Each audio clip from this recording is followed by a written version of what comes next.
We're live. Hello, everybody. We're getting an echo here. I'm going to play around with a couple of things. Um,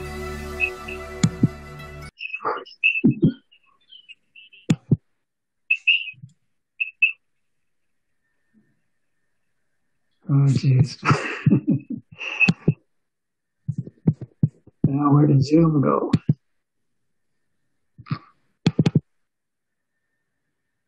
That sounds better. Yeah, except, yeah, it is better, except I've lost your image and mine. So if there is an audience watching, just please be patient. We're going to get our act together here soon, I think. Well, as I like to tell people, There we go. sometimes the technology doesn't always cooperate, and oftentimes the energy wreaks havoc on the technology. So that's probably what we're experiencing. Yeah, well, I think everything's working now. At least you and I seem normal on Zoom. So I'm going to say to everybody watching, welcome. Thank you for tuning in. This is the sixth interview I've done with different channelers. And tonight, my guest is Kate Woodley. Well, Kate, welcome. Thank you, Peter. Thank you for having me. I'm honored to be here. I know that Ashtar and the Galactic Federation is also very excited to be here. I feel Ashtar to my immediate left, as I always do when I'm about to connect with him. So thank you very much for having me and us. Well, it's an absolute pleasure. And thanks for putting up with me stumbling around with getting us connected. I think I see something up in the upper left that says live on Facebook. So I think we're right where we should be. Okay. Well, Kate, I imagine a lot of our viewers don't really know very much about you. Would you fill us in a little bit on some of your background, where you grew up, went to school, that kind of thing, jobs you've had? Oh, wow. Well, maybe I'll skip through all the boring academic history and I'll get to the juicy stuff that everyone's here to know more about. So yes, I am Kate Woodley. I'm a channeler as well as an energy clearer with ascensioncalling.com.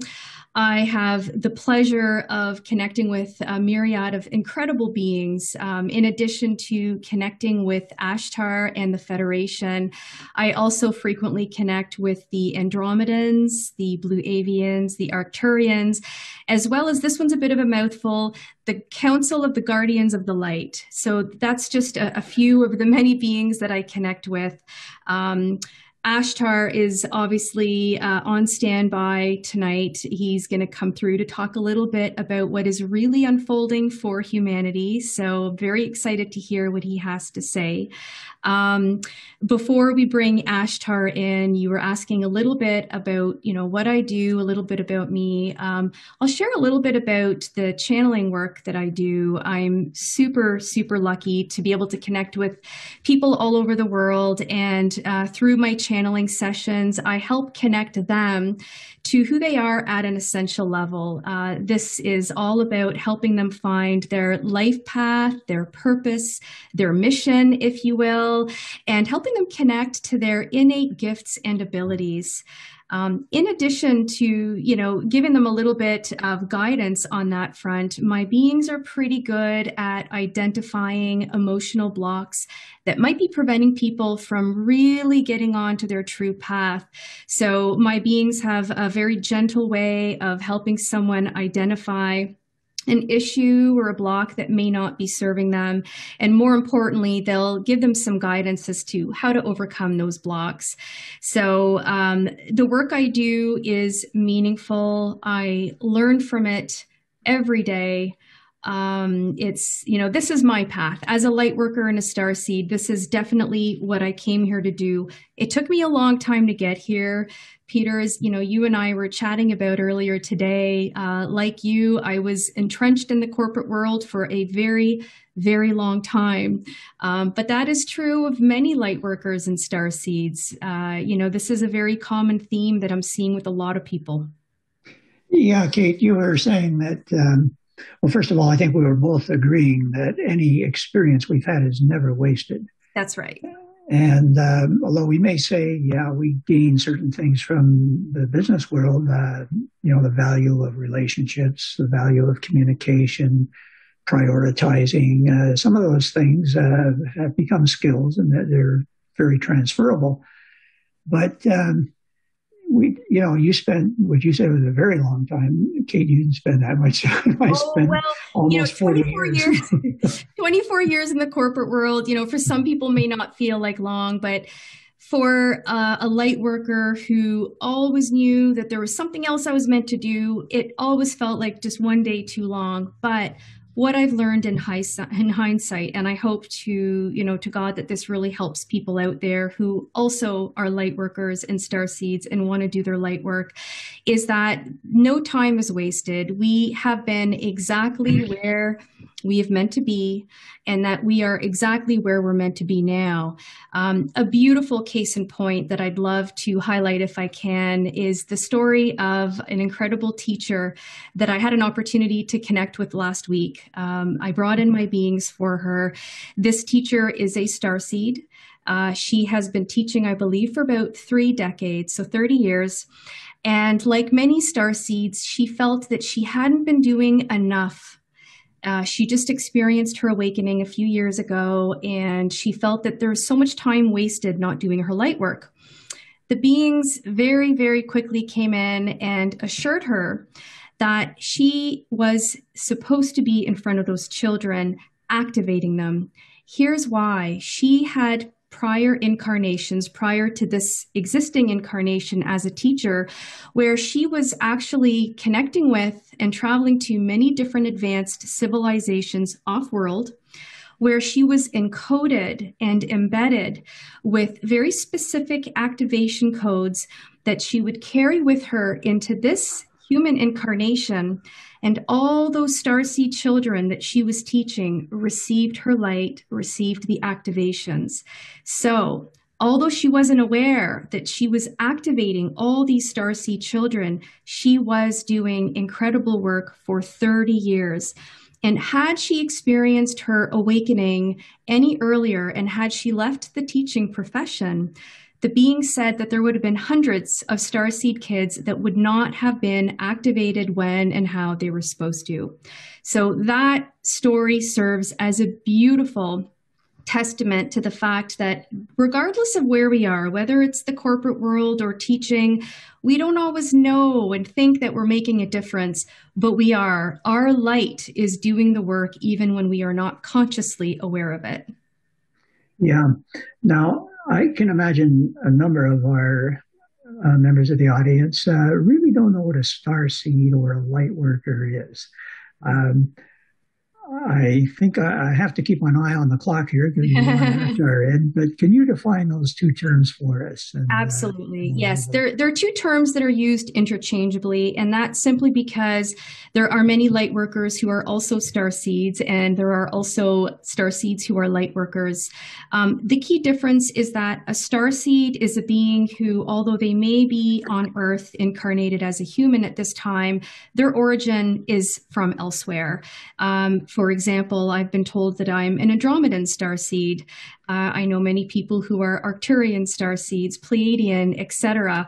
So it's truly someone who comes from elsewhere, who's carrying with them the energetic signature, template, and imprint of that other civilization, but it's serving a purpose here for humanity. A light worker may or may not be a starseed. There are many light workers who are what my beings would describe as being more earthbound. They've had lots of incarnations here on Earth. Earth is their home, but they're here to do their light work. They're either, teachers, guides, healers, etc. So you have light workers and starseeds who are often doing very similar work. It's really a matter of what they're doing and where they consider themselves to be from.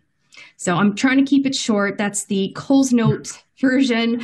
I know that everyone's probably very excited to have Ashtar come through, so I'll stop it there.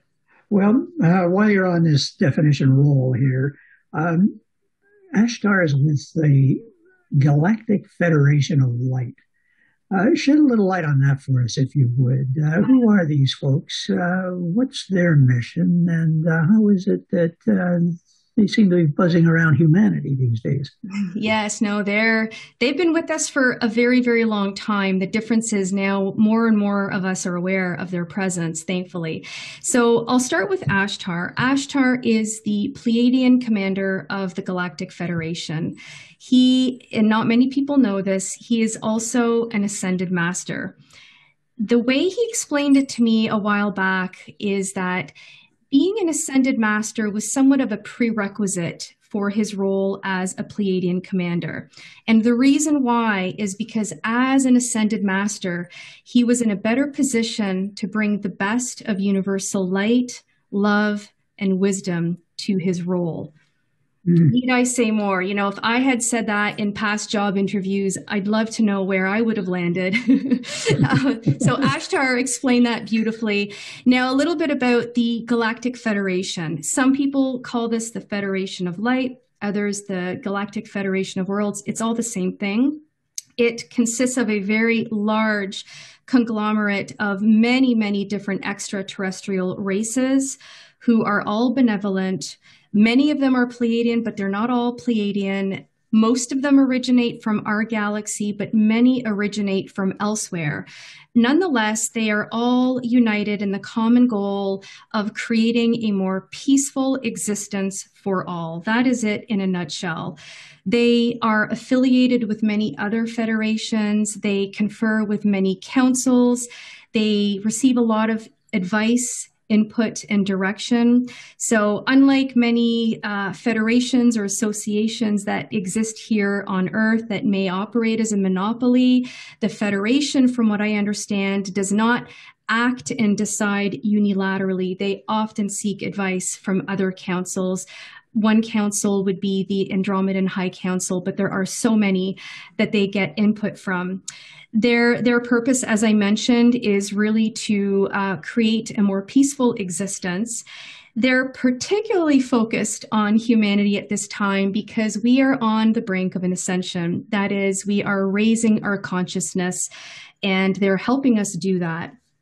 One thing that Ashtar and the members of the Federation have repeatedly echoed to me is they don't want humanity to see them as their saviors or their rescuers. No, the Federation is here to guide, protect, and assist humanity. But they want us to do our work because Ascension is a very individual journey. It starts within us and it spreads outwards. It is not the other way around. So they're here to guide us. They're here to help us, but they're not here to do the work for us. They're holding space. They're protecting us as we are freeing ourselves, as we are bettering ourselves. But it's a partnership. They don't want to be our saviors. Yeah. Yeah. Yeah. Long time ago, I guess, figured out that we really don't need salvation in spite of what we're told. That's where we might need salvation, but that comes from within. Yeah, yeah, yeah. Well, Kate, let's bring the man in. Okay. Yes, yes, absolutely. Good. And for the audience's benefit, this will take a couple of minutes for Kate just to drop herself down and invite Ashtar in.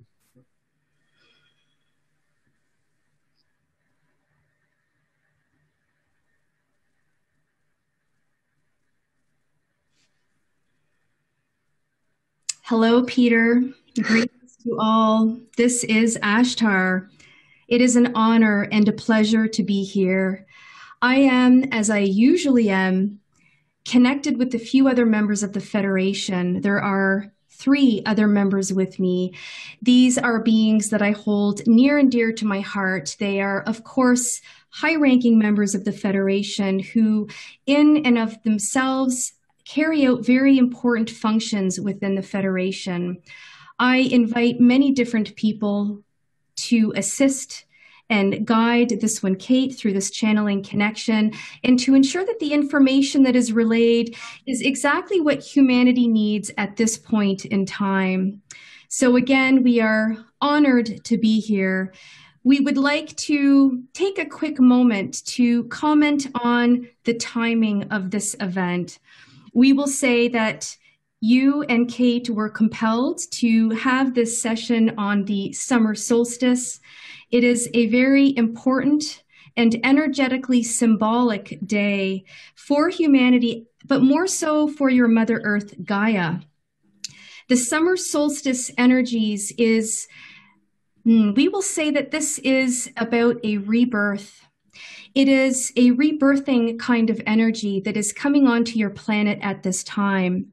With this rebirth, this is helping to shift humanity as well as Gaia into a higher state of consciousness.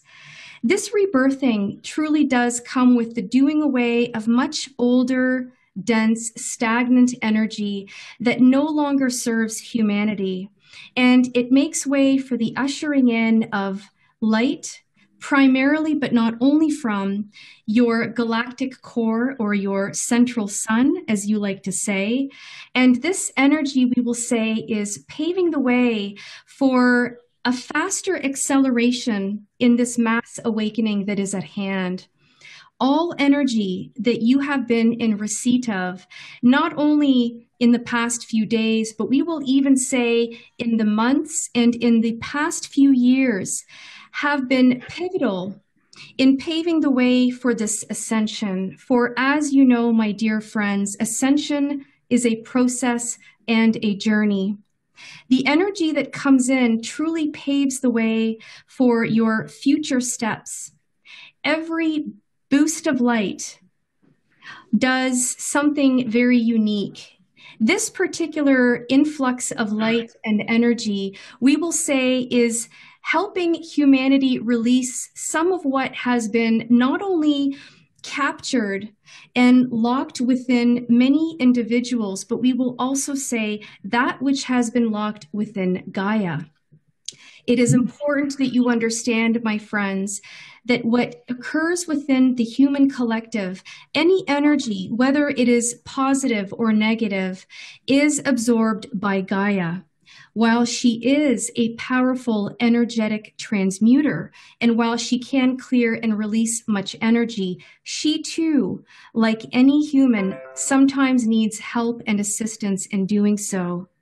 This energy that is coming in during the solstice is creating a pathway for the old energy to very easily move up and out and new energy to move in. Many of you, we will say, particularly those who are light workers and starseeds, and those of you who are sensitive to energy, will feel this energy moving out. But it will be a different experience for all. Some will feel and will be in the process of releasing much of the angst and the confusion that has been permeating within the human collective. For others, this outflow of energy will be more subtle, but there may be some physical symptoms. There may be some fatigue.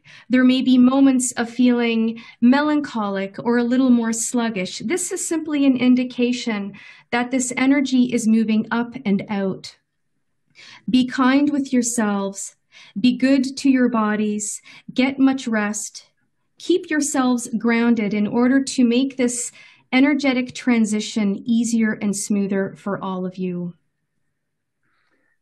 Well, thank you, Ashtar. And I guess you already answered a number of my questions. But I think there are a number of us who are feeling, a little off balance, a little dizzy. Once in a while, just the energy isn't there. So, yeah, I think a lot of people are feeling that. Now, this I guess, ascension. Is this something that's likely to go on for a long, long time or forever? Or is there a destination at the end of it? And we get there and life is totally different. Can you just shed a little light on that, please? Is it a process or a destination? It is both. It is both. You are still journeying towards ascension. And yes, Peter, you have asked the golden question, when. We cannot begin to tell you how often we hear this. And we so wish that we could provide a specific timeline. But the truth is, my dear friends, is that you are all co-creating this ascension timeline. You are the navigators of how quickly, or even conversely, how slowly this ascension may come about. What I will say is that from our standpoint, it is accelerating. It is accelerating because, as I've mentioned, the mass awakening is accelerating. What is happening is that there are many, many more humans who are awakening, who are beginning to open their spiritual eyes. As this percolation happens within them, their energy evolves and they too begin to impact those who are asleep, those who are also in need of awakening. Because more individuals are awakening, this is having a massive ripple effect across the collective. As such, we see that you are journeying towards ascension more quickly. However, this momentum must continue.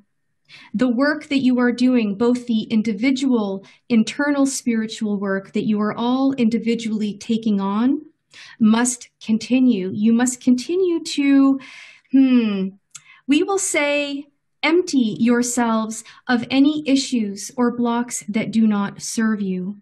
And in the process, you must be patient with those around you who are also offloading their blocks. There is much that is moving through every individual at this time, whether it is that they are emptying and clearing their own internal blocks, or as I have mentioned, whether they are also serving as an output valve for much of the energy that is being released from the collective as well as from your Gaia. This momentum is taking hold. What will happen once the threshold has been achieved and you are very, very close to this threshold or this tipping point? You will come to a point of mass acceleration. This mass acceleration, we will say, will bring about the ascension far more quickly. But from our standpoint, it is difficult for us to predict because this result, this outcome is contingent upon millions within the human collective. What you can all do, as I have mentioned, is hold space for those around you who are beginning to awaken, for those who are beginning to open their eyes to the truth, to the reality of the world around you. There are many ups and downs in the awakening process, as you know. You must support each other, hold each other in the light, particularly when you are going through the more challenging patches in the road en route to ascension. But it is past the point of journeying. It is a beautiful destination. How long it will take, we do not know. This, as I've mentioned, is up to you. Ideally, and when looking down the more likely or prominent timelines, we see that this will accelerate or reach a point of mass acceleration within a few years. However, it is important, particularly for those of you who are awake, that you do not let go, that you do not take a step back once you feel that this tipping point has been reached. No, once the tipping point has been reached, we will say this is when many of you will be called forth to do more active light work. Whether you are going to be acting as guides, teachers, messengers, and healers, with many more humans coming online and awakening, there will be that many more people who will need the support and guidance.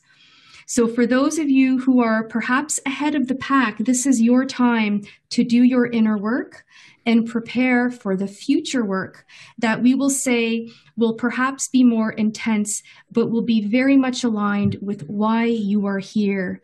This is why you are all beginning to access your innate gifts and abilities, whether it is an empathic ability, intuition, the ability to transmute energy or to heal others. You are accessing these gifts because you will be called upon more fully to assist those around you. And so this awakening, this journey to ascension is dependent upon many things, but each of you play a role, whether you are aware of the role that you are playing yet or not. You are here for a reason. Your light serves a purpose. But as this mass awakening continues to take hold, you will we will say you will be corralled towards your very specific life path and work. You will fall into it. You will be called to it. You will be pushed forth and compelled to do this work. This will be your calling, so to speak. We will comment very briefly on the end result of Ascension. For those of you who are already aware of Ascension, you know that this is the more peaceful culmination of what you have all endured and experienced on Earth. Humanity is capable of far greater things than what you have witnessed within yourselves. Once you have ascended, you will join the ranks of the ascended, many of your galactic brothers and sisters who have experienced ascension for many long ago. But you will join the ranks with regards to accessing your full bandwidth of abilities. This and some of these abilities will come gradually. There will be many galactics who will guide and teach you how to properly leverage these. But imagine a world and a way of being that is steeped in love, in justice, and in equality, where the motto is service to all as opposed to service to self, where all of your systems and industries are truly customized and geared to serve everyone equally. It will be beneficial to all. The work that you will do will be your heart's calling. It will not come from any place of obligation. It will be fully aligned with what resonates with you in your heart. It will be meaningful, it will be rewarding, and you will also, of course, be privy to wisdom, resources, and technology that will help advance humanity and your civilization beyond your wildest dreams. This end result, we understand you are all keen to taste and savor. But this too is a process. Human consciousness must catch up with the technology and the wisdom that will be shared and imparted with you. There will be a need for you to be students, to learn, to shed your old ways of thinking, to shed the old paradigm in order to embrace the new. There is much to look forward to, but with all change, the road can and may feel bumpy at times. You are experiencing some of these bumps now, but we assure you there is much to look forward to. Hold on to hope. Let hope serve as your true north, as your energetic compass, so to speak. Thank you. Well, thank you. That's an attractive picture of what Ascension is. And you did talk about those who may be a little ahead of the pack. And that was a comforting message for them, too, and I think very helpful. But how about the great majority who are in the middle of the pack? What can they do to perhaps contribute to the advancement of Ascension? We will say for the present moment, they are experiencing what many of the awakened have experienced months or years ago. We will say they are a few steps behind the awakened. As such, their contribution at this time is being carried out in, for the most part, ways that they are unaware of. By the mere presence of their light here on Earth, they are serving a purpose. However, many of them have not awakened to their life purpose. They are likely not fully aware of their innate abilities and the gifts that they are meant to share with the world and with others. As such, what we see in the same way that there have been light workers who have come in waves to pave the way to operate perhaps as energetic pioneers in many ways. Those who are awakening are going to be paving the way for those who will awaken after them, in the same way that those of you, the light workers and the starseeds, who for the most part have awakened earlier, you are currently here to pave the way for those who are now in the process of awakening. This, we will call it the third wave of awakening that we are witnessing now.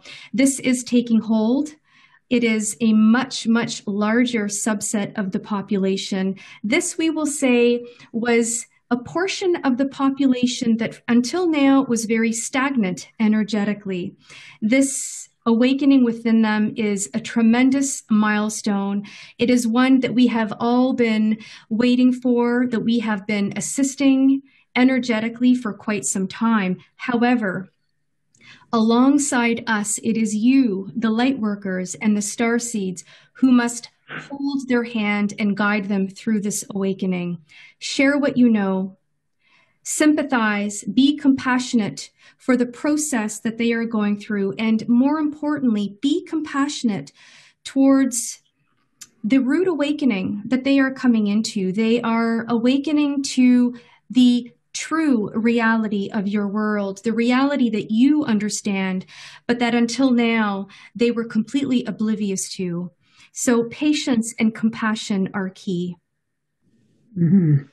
I understand as well that there is a sort of a cohort of newborns or young people who are coming onto the planet. And I'd ask you to comment. The children who are being born today, I understand they have some special qualities and they're going to contribute in some interesting ways. Yes. We will say all beings are special. All beings play a role. The young children, particularly those who have been born in the last few years, and to those future unborn children who are preparing as we speak to come in, we will say the vast majority of them are starseeds. They are starseeds who have trained long and hard to come to Earth to be the guides, the leaders, the healers, and the teachers of tomorrow. You must understand that by the time these starseeds reach adulthood, by human terms, they will be old enough, they will be in a position where they can truly begin to, we will say, introduce the last phase of change before the full ascension is upon you. And by full ascension, we mean before all the changes in your systems at a societal level have fully been rolled out. These are the change makers, the leaders, the thought leaders, we will say, who are going to help anchor a new way of thinking, who are going to help roll out new technologies. They are starseeds from far and wide. They are not only from this universe, they are the best of the best from the multiverses. We will say all of these starseeds have a very high vibration. As many children who are present on your world today, on average, their vibration is higher than the average vibration of the adult cohort. And the same is true for these very little ones, these newborns who may be new in body but are very old and wise in spirit. They too carry an extremely high vibration of love.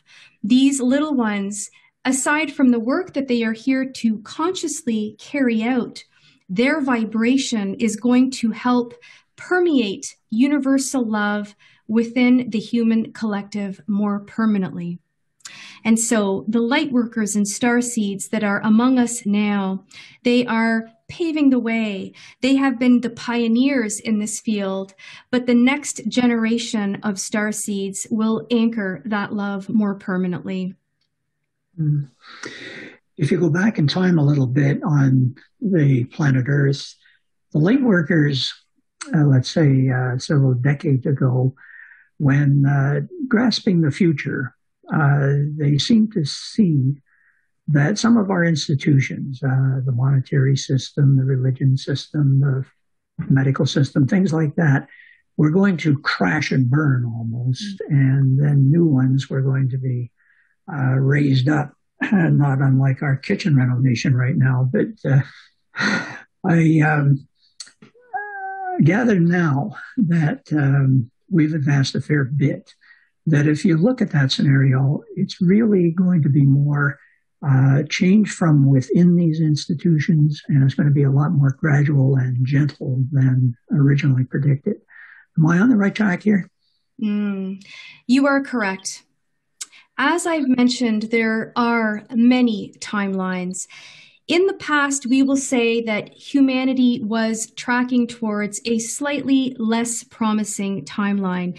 This timeline brought about more abrupt changes with a few more hardships. We are delighted to confirm that this timeline has, for the most part, been eradicated. It has disintegrated. Humanity and the many, many light workers, starseeds, and your galactic friends who support you have successfully etched out a more successful, optimistic timeline for humanity.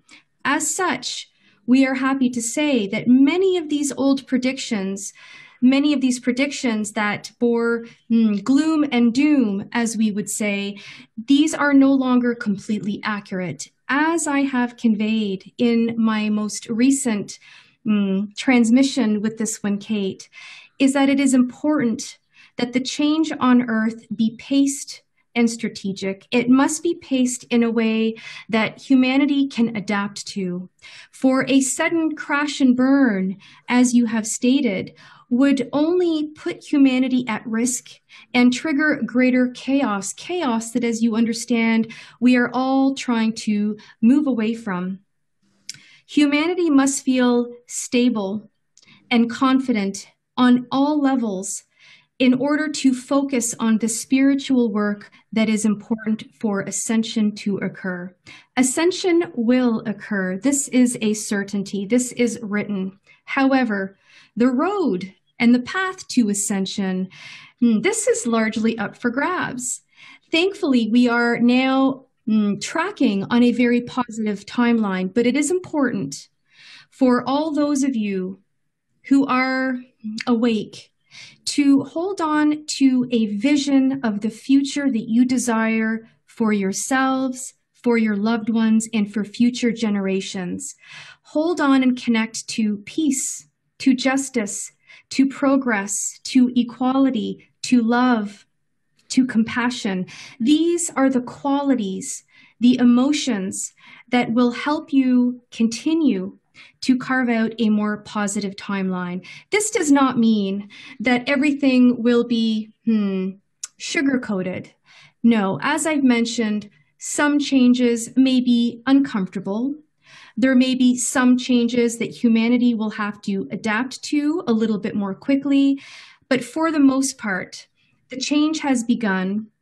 The corporate backbone, the darker, more negative backbone is falling away, and there is a new, we will say, more light-infused backbone and structure that is beginning to take hold.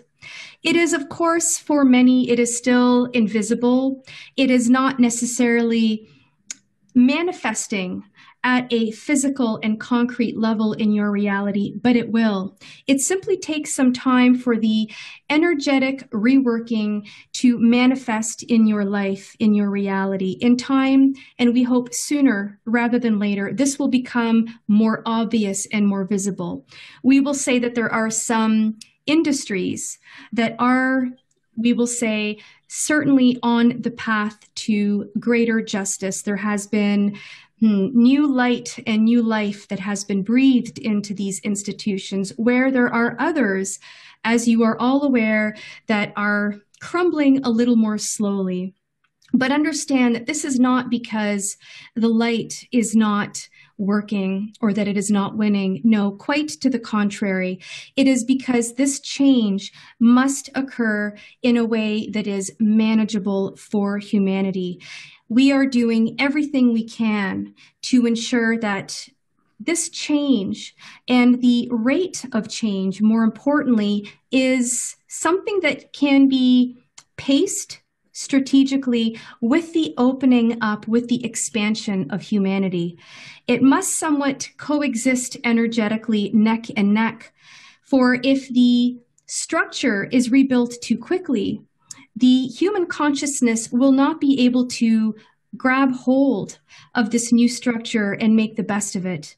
And vice versa, if humanity advances too quickly in consciousness, it will be a very quick change that will be required within these institutions. So it must be, on some levels, a co-evolution. Hmm. I know because we're in a free will universe, you can't predict anything with much certainty. But I'm wondering if there's any trends that are looking really good for something that would be, I guess, an optimistic scene for us. Anything coming down the pike you can reveal at this time?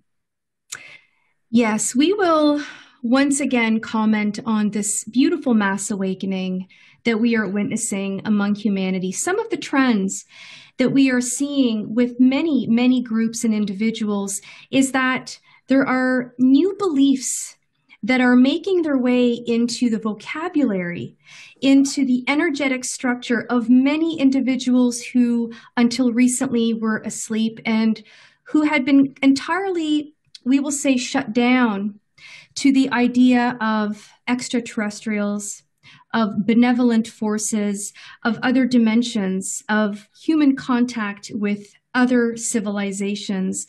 These, we will say, even 5 years ago, were ideas that were shunned by many. But what we see is that more and more, many of these individuals who were quite adverse to this idea, to the possibility, are now opening to it. It will be interesting for all of you to know that many of these individuals who until recently were asleep are also starseeds. As such, these beings have been conferring with many of their soul family members who are not of human origin during their astral travels, during their dream time. These soul family members from other civilizations have in their own way been triggering and, we will say, catalyzing the awakening of many of those who are asleep. Again, there is no right or wrong with how and when one awakens. As long as the trend on average is towards an awakening, it is all positive and it will all unfold as it is meant to unfold. But this is one trend, is that many of our human brothers and sisters are beginning to open their hearts to the concept and idea that they have loved ones who are not human. This brings us much pleasure. And brings me to the question of when are we going to meet these folks? I know you can't come swooping down in your ships and terrorize all of humanity. You'll have to do it in some gentle way. But I know, too, you've got a bit of a game plan for this, haven't you? We have many game plans. We have a game plan for every prominent timeline. We leave no stone unturned. What we will say is that in time, and this, yes, this is further down the road, we will say it is a few years down the road in the very least, there will be more open contact. However, it is important that many of you know contact has been taking place for decades, but it has been with a very few individuals, primarily individuals whose life experience mandated this more face-to-face contact, whether it be because they needed energetic activations or whether it was because their mission was very much aligned and intertwined with extraterrestrial contact. But we have a whole generation of intuitives, channelers, and healers who in their work are connecting with many of the galactics. The face-to-face contact that so many humans look forward to and are curious about, this will happen, but it is important that people understand that at this time, humanity, and for the most part, the human collective is not prepared. There is still a strong undercurrent of fear within many humans towards extraterrestrials. We could say much about this fear and why this fear is prevalent. Many of you are already aware as to why this fear has taken hold so deeply within humanity. There is a need for humanity to overcome this fear so that when they do begin to see the proof, the more concrete, tangible proof of extraterrestrial life and interaction with humanity, they will be open to it and they will react positively to it. It is our goal, it has always been our intention that when this contact be made, that it be positive for all, that it be, or that it mark rather, a symbolic beginning between humanity and many extraterrestrials. We know that those of you who are watching, if you are here, you are already open to the existence of your brothers and sisters of the light. But you must understand that there are so many more of you who are not ready for this. And so we are waiting for more to be awake, to be open, and to be on board. Well, thank you. Um, I'm cognizant of the time here. And Ashtar, if you have kind of a wrap up or final message for everyone, we'd be really pleased to hear it now. Yes, there is much I want to say. First and foremost, I will say all the members of the Galactic Federation, even those who are affiliated with the Federation, we are in awe of humanity. We are in awe of your resilience, of your courage. We are also deeply grateful for the deep sense of purpose that so many of you have come into this human existence with the intention of helping to awaken the masses, to anchoring higher dimensional light and energy, to teaching your fellow humans about love, about ascension, about a better way to be. This has been, we will say, a grueling journey for many of you. It has required much patience. However, we see how far you have come. We see how far you are yet traveling to. And we will say that for the most part, the hard part is behind you. Yes, there may still be a few more bumps along the road, but you are making tremendous progress. We thank you. We thank you for being on Earth, for bringing your light, for bringing your skills and your gifts and your energy.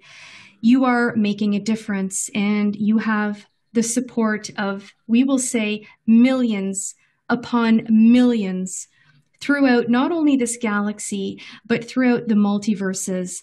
All eyes are on humanity, and all hearts are towards you, supporting and uplifting you. Thank you. Thank you very much. It was very much an honor that you visited with us today. Thank you for all your messages. Thank you for your presence, your influence, and many blessings to you. Thank you. The honor is all mine. Blessing. Kate, you just take your time and come on back. Oh, that was pretty quick. Yeah. It's a little bit like waking up from a nap, although I'm conscious and I'm lucky that I remember all the information that comes through. There's just a little bit of an adjustment energetically that has to happen. And as I always like to do, I always like to take a moment to thank the beings, in this case, Ashtar and some of the members of the Federation for their presence. When I connect with him, I always feel his humility, his compassion, his honesty. He truly loves and admires humanity. I feel that very strongly and genuinely from him. Mm-hmm. Yeah, it seems to come through in tone and the words he chooses. Yeah. Yeah, and that's an interesting point he made about overall humanity has this embedded fear. Mm-hmm. And I can imagine that some of what he was alluding to is that the ETs have been here before and they haven't treated us all that well. And there is some of that ancestral memory still in our bones or DNA, wherever it resides. That's And right. Yeah, and to yeah, add to that, Peter, everything you said is accurate. But if you also look at, mainstream media, at a lot of the movies that we grew up with, there are a mm, lot of movies about negative ETs invading and conquering and murdering. And so we've been conditioned, we've been yeah, programmed to innately fear anything that is unknown to us. When you look at the amount of movies or media about negative ETs versus positive ETs, I can only off the top of my hand think of a couple movies where the extraterrestrials were positive, and that would be mm-hmm, Close Encounters of the Third Kind and ET. yeah, There may be others, but for the most part, they've been gloom and doom movies. And that has certainly, had an impact on so many of us. I can't tell you how many people I know who are deathly afraid of aliens and they don't know why. yeah, yeah. So I can see the point. And somebody asked Bashar about this one time. When are you guys going to land? And he said, "Well, wait a minute. Why should we? Right. We That's come from right. a pristine planet where everybody loves each other. You want us to touch down here where you're shooting and polluting, and it's That's what's right. good And for us." and until we can learn to appreciate the differences within humanity and, coexist peacefully, you have to understand the reluctance on their part somewhat. They want to see us kind of reach a point of unity among ourselves as a human race before we can even begin to fathom that connection with these extraterrestrials. I mean, they don't look like us. I sometimes when I close my eyes and channel, it looks a little bit like the cantina in Star Wars. I see all kinds of beings, short, small, energetic, non-physical, all kinds of different skin tones and markings. Some don't have eyes.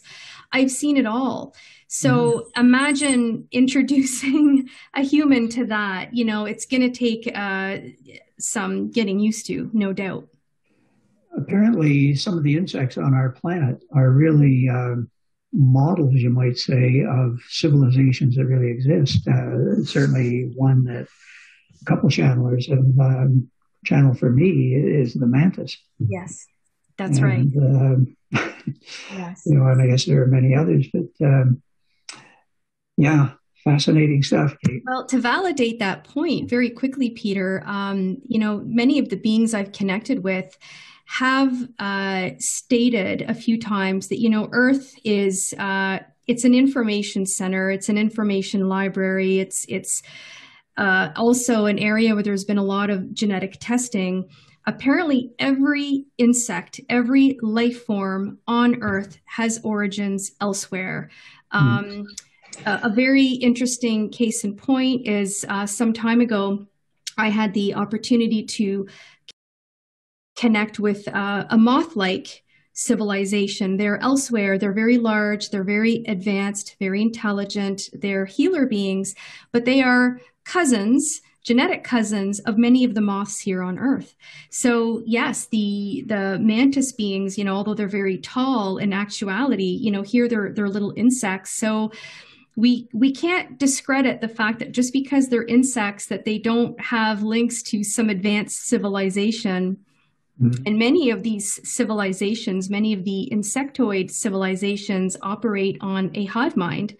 One of the beings, Samson, that I've connected with, he's very little, a delightful little being, but he has explained that the hive mind on his planet is really where beings share, think, feel, and decide unanimously and simultaneously. No being is left out. They all think together. It's groupthink.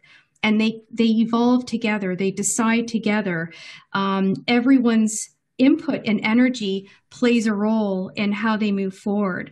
So he described that humanity, from their perspective, feels very chaotic because we're all operating and feeling and thinking individually.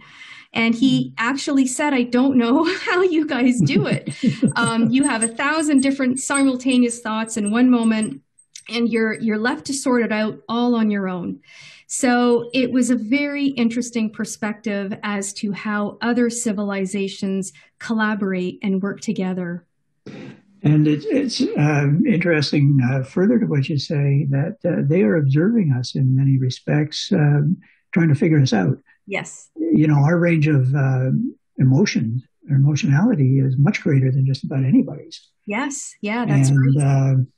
Yeah, I guess this free will and individuality, it's not it's not everywhere by any stretch. There's universes where there isn't free will, apparently. Yes, that is right. And there are universes that are devoid of love. And so that's part of our mission here, to make sure that love remains the fabric of our universe. Mm-hmm. Well, Kate, the hour is drawing near, and I know you have to just kick the ball around like this for quite a bit. But if people want to get in touch with you, I know you do a lot of personal counseling and you channel for individuals, and you're also associated with Karen Haywood, who the two of you fabulous are, healer. an outstanding healer and channeler. But most of her energy is towards healing these days. And anyway, you two form Ascension Calling. But if somebody wants to get in touch with you, what's the best way to do that? Yeah, I would direct anyone to www.ascensioncalling.com. There they'll find me and Karen Haywood. I also invite people who are interested in listening to, free channeled messages from either Ashtar or many of our other beings to visit the website and go to the free channelings tab, where there's lots and lots of great channeled information and messages that's accessible for free. So they can find me if they want to have a private channeling session with me, or if they're just interested in the channeled information, we welcome that as well. If I were a client and I approached you and said, I would like to deal with Ashtar, or I would like to deal with an Arcturian, just how wide a range of service are you providing here? Yeah, well, that's a really good question. Ashtar has come through a couple times during one-on-one sessions, but only if the question had to be answered by him and if that individual is a member of the Federation and he knows them. But generally, he's explained to me that he's not well-versed or well-trained in the art of connecting specifically with someone's essence and someone's beings. The beings that I connect with, such as the Blue Avians, the Arcturians, the Andromedans, they're well-trained in connecting with someone's spiritual entourage. But that said, if someone specifically wants to connect to the Arcturians or the Avians, I can do that. Though I do like to set the intention that whatever being or beings are in the best position to assist that person and answer their questions, that those are the beings that come through. I don't always have that insight ahead of time. I leave it to the beings. Yes, and quite valid. I've experienced that. I might be talking to the Palladians and have a technical question, and they say, hold on, there's some techie people here. That's right. And they come. Yes. They have their areas of expertise, so to speak. Yes. I've had experiences where some people who are beginning to channel perhaps don't set it up absolutely correctly, and they may get a being who hasn't had any experience channeling through humans, has no experience with the English language, and doesn't know much about humanity. So, pretty quickly we toss them. And I'm saying, okay, if somebody wants to start channeling, let's start with maybe a fifth dimension or sixth dimension being, someone like the Palladians or Andromedans, who are pretty close to humanity. And if you've got a talent to go for the high vibrational ones later, you can kind of step it up. And some do that. And I guess in my adventures with individuals who are channeling, I've certainly come to learn that you do it in baby steps, and you take your time. But it's amazing. A number of people now are channeling Source. That's right. Yes. And Yes. And there are many aspects and extensions of source, that kind of come through in different forms and whatnot. But it is important that people know. I do believe that anyone has the ability to channel. It's kind of like learning to play an instrument. It may take a little bit of fine tuning, training, and lots of practice, lots and lots of practice, but you can get there.